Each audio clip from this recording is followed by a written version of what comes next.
Hey there again.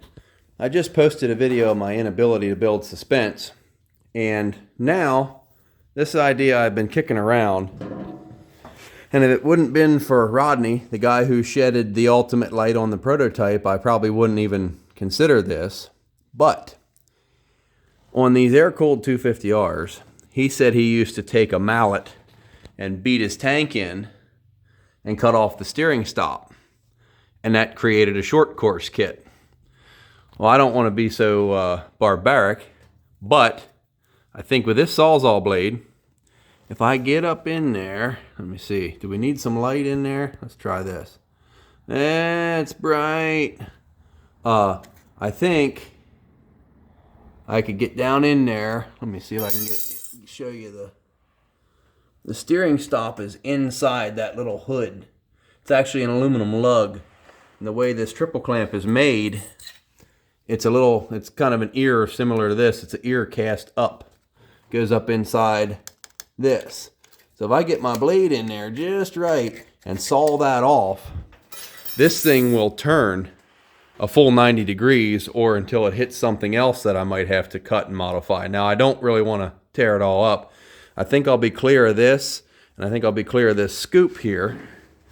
And the other side is just a scoop.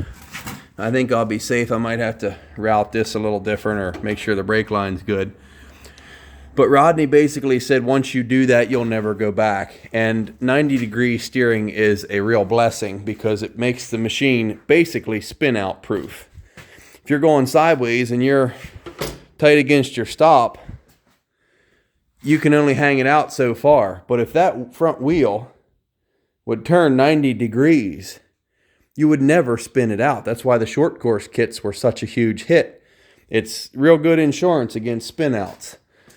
And I was considering doing it to my 86 200X, and that still may happen. That's a tad more difficult. I kind of think they wanted you to do it to these because it's so easy. The 200X is weird. It has a lug in the middle off the neck, not nearly as beefy as this, and then two lugs, one on each side. And if you were to cut those lugs off, you don't have any steering stop, and that's the trouble. I'm kind of gonna let Rodney guide me through how to do this exactly, because I'm not totally sure. I don't know if I'll have to weld something here to the frame when it's all done to act as a steering stop, so I'm not smacking this fork into this. And also, I'm not going to cut my white tank, and I'm not going to cut my red tank. I'm going to look for a tank that maybe is dented or kind of rusty or whatever and get it off eBay. And once I get it steering tight, I'll see what clearance I need and probably have to cut like U shapes out of it. And then I'll form pieces of sheet metal and weld in there. And that will create the shortened tank, the short course tank. And it's going to be a lot of modification, but I think it's pretty cool. And some of the guys back in the day did it. Again, like Rodney, he just took a rubber mallet and beat his tank in and whacked the steering stems or steering stops off. I want to do it kind of like a tad more finished than that. When he was getting them, if he wanted a new three-wheeler, he'd just order one, and in a week or two, it showed up.